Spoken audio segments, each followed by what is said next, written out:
शामिल करेंगे चनियोट से राना तजम्मुल वसीम की रिपोर्ट के मुताबिक माशरती नासूर के खिलाफ अदालती फैसला।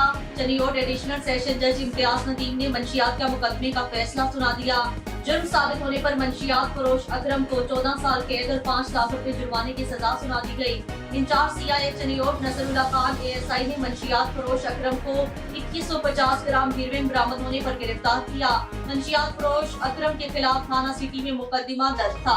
डीपीओ चनियोट अब्दुल्ला अहमद ने कहा है, बेहतर इन्वेस्टिगेशन प्रोसिक्यूशन की बदौलत मंशियात फरोशों को करार वाकई सजाएं दिलवाई जा रही थी। मंशियात नस्लों की तबाही का बाइस जिला भर में भरपूर क्रैकडाउन जारी है।